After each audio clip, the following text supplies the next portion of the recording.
This is Joe narrating a PowerPoint. It's Lesson 4 in Life Science that deals with health issues. It's on page 514 in the Kaplan book. It talks about infections that are spread by microorganisms, which are living things that are very small. It talks about a healthy diet and talks about drug use.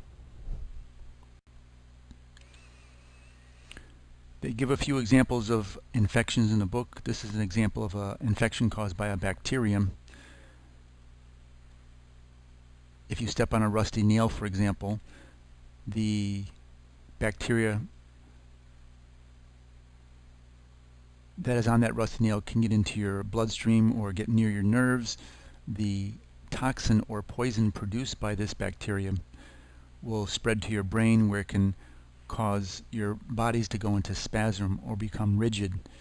This is the end result of tetanus. Vaccinations are given for tetanus throughout the world to help prevent this bacterial infection. Another common infection is due to a virus, the common cold or even the flu. Here is a picture of a spray coming out of someone's mouth when they sneeze. You can see how far the fluid in the mouth is projected. This fluid contains the viral particles that can be inhaled by another person and cause a disease in that person. The best thing to do is to not sneeze into your hand, but sneeze into your upper arm. That way your hand won't be contaminated with the virus as well. Workers in restaurants should wash their hands often to help prevent food poisoning. We should all wash our hands often to prevent food poisoning as well as other infectious diseases. Another way that viruses can enter the body are through the bites of animals infected with rabies.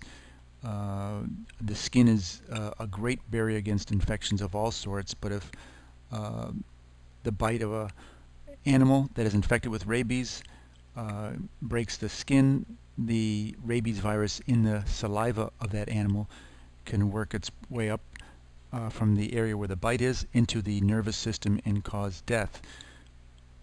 Rabies in humans, once started, is almost always fatal. The book talks about sexually transmitted diseases. Here are the most common ones in the United States. Human papillomavirus is very common. Most women will get it. This shows up on pap smears and is due to a virus.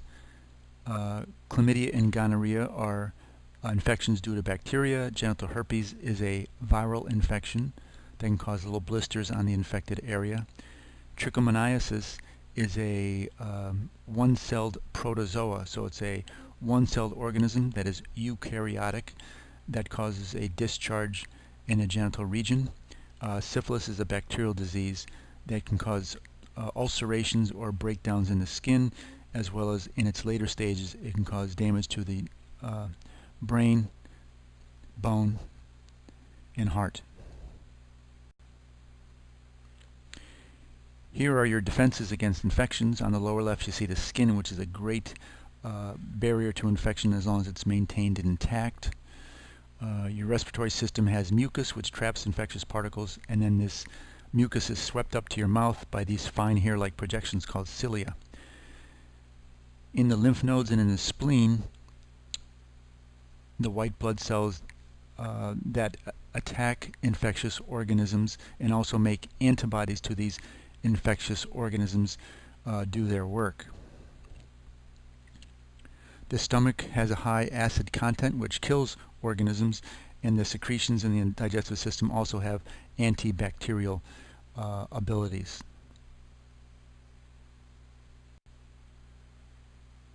This is a diagram showing a white blood cell producing antibodies. Antibodies are just Y-shaped protein molecules that are made specifically against a certain infectious organism. The antibodies will surround and attach to this infectious organism like a bacteria, and then this will be a signal for other white blood cells to come in and destroy that invading organism.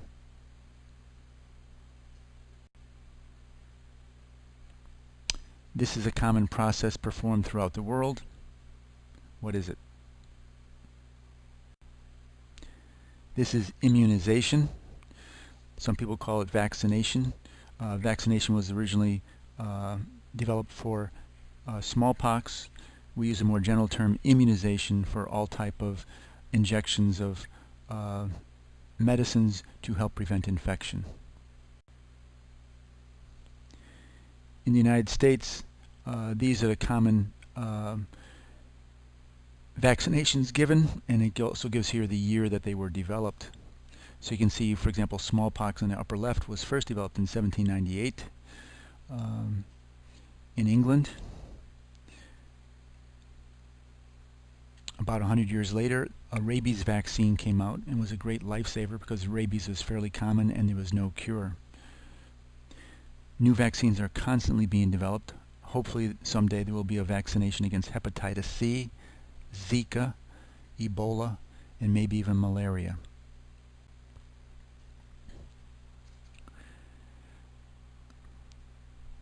The lesson also talks about nutrients. Your body needs calories. It gets calories in the form of carbohydrates, things like wheat, rice, and sugar. It gets calories in the form of protein, like meat and fish and dairy products. And it gets calories in the form of fat, like butter and animal fats. Your body also needs vitamins, which are small molecules that are essential for life. There are very few vitamin deficiencies in the United States, except for vitamin D. Many people need more vitamin D. Vitamin D is in certain foods, and also it can be made in the skin when you're exposed to sunshine. A lot of people don't eat right and they don't get enough sunshine, so they may become deficient in vitamin D. Consequences of this are loss of bone strength as we get older. Your body also needs minerals. These are trace elements, or very small amounts of elements that are required by the body. For example, you need iron to make healthy blood. You need calcium to make strong bones. There are a whole bunch of minerals that are needed for your body. Some seem strange, like selenium and manganese and molybdenum, but there are enzymes in the body that require these metals for good functioning. Almost all of these can be found in a healthy diet, although some people need to take a calcium supplement, especially if they don't drink dairy products.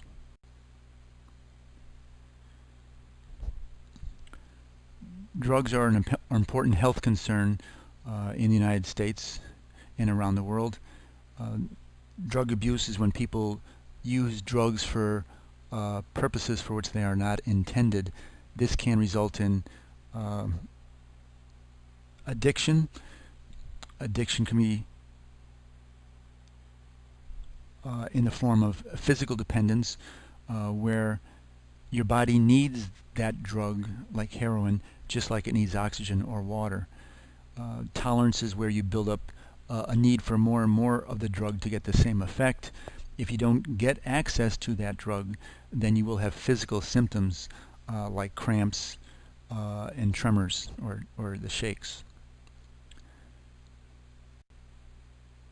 Drug abuse can also lead to psychological dependence, where there is no physical addiction to the drug, but it becomes a habit.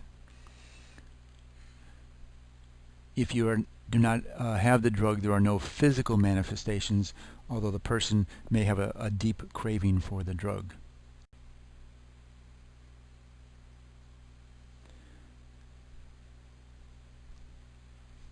Not all things that are taken in by the body for their pleasurable symptoms are drugs. For example, some people use things like paint thinner and aerosols that are in cans to get a little buzz.